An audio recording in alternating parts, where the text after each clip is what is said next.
بسم اللہ الرحمن الرحیم۔ پھر وہ واقعہ بھی پیش آیا کہ جہاں پر امام رضا علیہ السلام سے مناظرے کے لیے یہودی، ہندو، عیسائی، زرتشتی، مجوسی 5 بڑے مذاہب کے سرکردہ رہنماؤں کو کیا کہتے ہیں ہندی میں لفظ ہے خاص مذہبی رہنما کے لیے کہ دھارمک نیتا، دھارمک گرو، کچھ اس طرح جو لفظ ہے، اگر میں غلطی نہیں کر رہا ان کے لیے۔ اب مجھ سے کہا جاتا ہے مولانا ذرا آسان اردو بولا کیجئے، اس کا متبادل انگریزی میں بول دیا کیجئے ہندی میں۔ مجھے اچھا نہیں لگتا انگریزی کے الفاظ ممبر سے بولنا، کیونکہ اس سے زبان کی موت ہو جاتی ہے، لیکن بہرحال اب وہ ہندی یا اردو ہے ہمارے انڈو پاک کی زبان، اس لیے وہ بول دیتے ہیں۔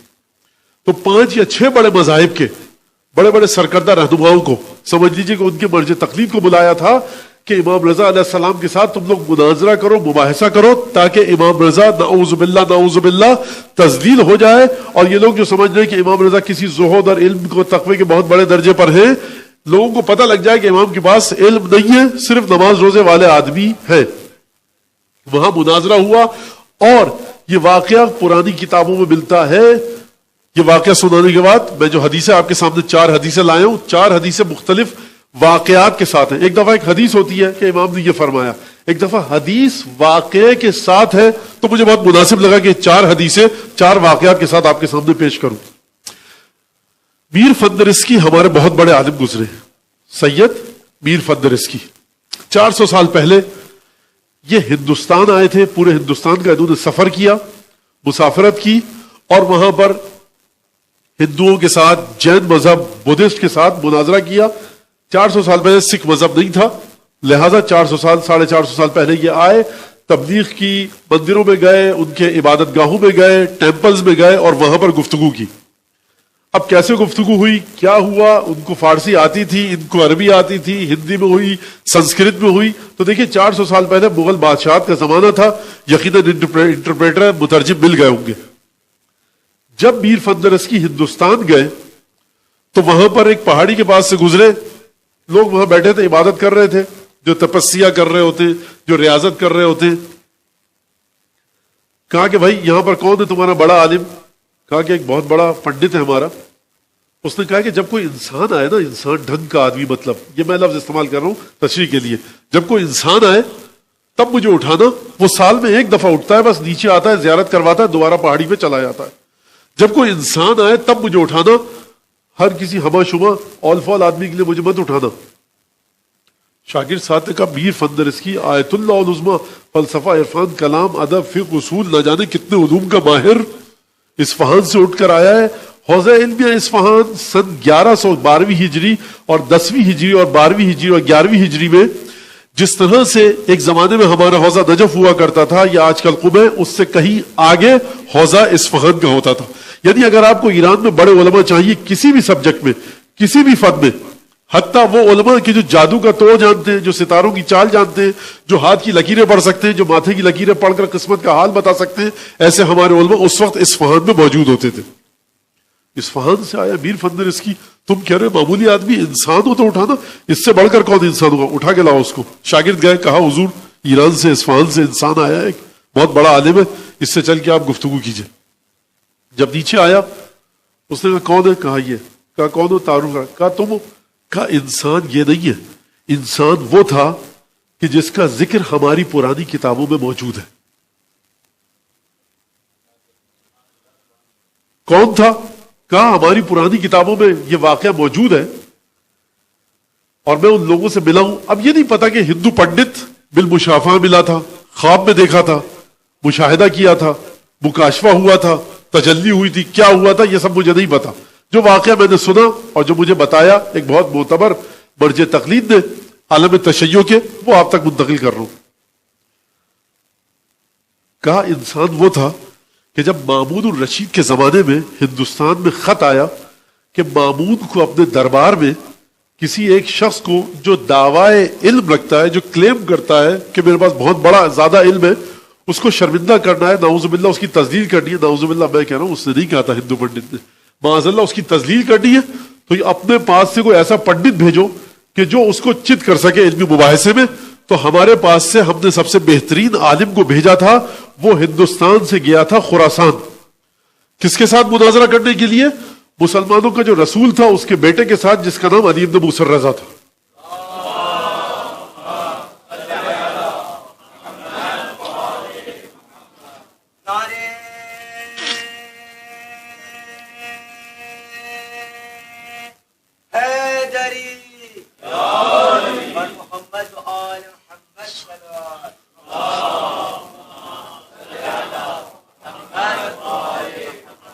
اچھا اب شب ولادت ہے, تھوڑا سا آپ حضرات کے چہروں میں مسکراہٹ آ جائے کہ جو نعرہ ابھی لگا ہے, تو میں کہنے والا تھا کہ ابھی وہ پنڈت ہندوستان سے نکلا نہیں ہے, یہ نعرہ اس وقت لگانا جب وہ پہنچ جائے خراسان, تو اس وقت کا نعرہ ہے. اگر یہ بچہ دربار میں ہوتا وہاں پہ بھی یہی نعرہ لگتا جب امام کو فتح ہوئی.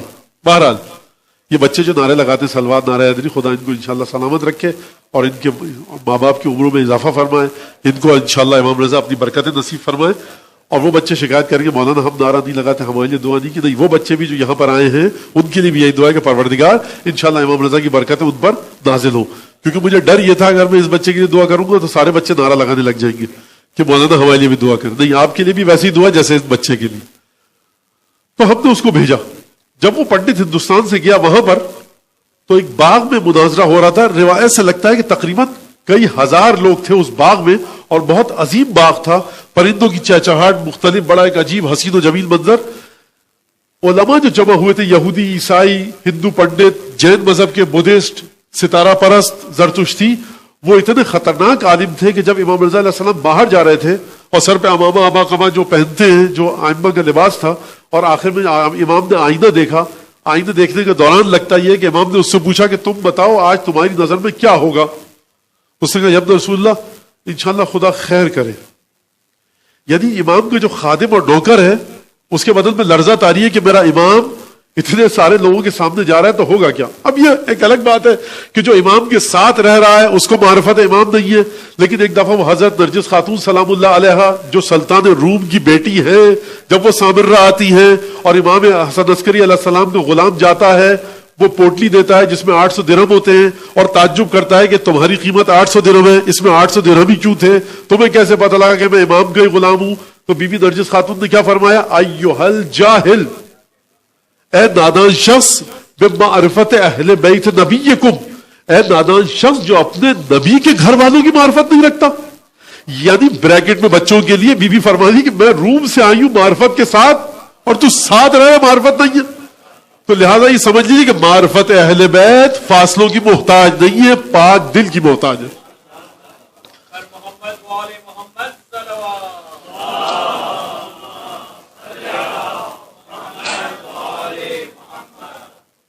اب امام رضا میرے بقول مسکرائے ہوں گے, کیا کیا ہوگا کہ تم بھی عجیب ہو بھائی, ہمارے ساتھ رہ رہے ہو, یہ میرے الفاظ ہیں.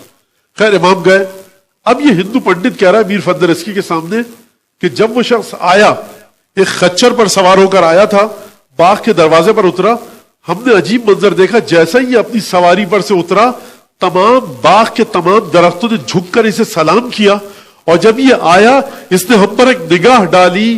جو ہم 5 یا 6 بڑے بڑے مذاہب کے بڑے بڑے علماء کھڑے تھے, اس نے ہم پر ایک نگاہ ڈالی, غور سے ہماری آنکھوں کے ہماری چہرے کی طرف دیکھا, ہمارے تمام علوم ہم سے چھین لیے, ہم نے دیکھا ہمارے ذہن خالی ہو چکے, اور دوبارہ آگے بڑھا, اس نے دوبارہ ہماری طرف دیکھا, نگاہ ڈالی, تو ہم نے دیکھا ہمارے تمام علوم واپس آ گئے. تو اب آپ مجھے بتائیے دربار معصومین جو مومنین بیٹھے ہوئے, جس امام کا مقام اور عظمت یہ ہو کہ ایک نگاہ ڈالے, زرتشتی سے اس کی معلومات چھین لے, عیسائی سے اس کی معلومات چھین لے, یہودی سے اس کا علم چھین لے, مجوسی اور ہندو سے اس کا علم چھین لے, اور اگلی نگاہ میں پلٹا دے, تو اب یہ بتائیے اس کے علاوہ اور کون ہے جو مشیت الہی کا نمائندہ ہے؟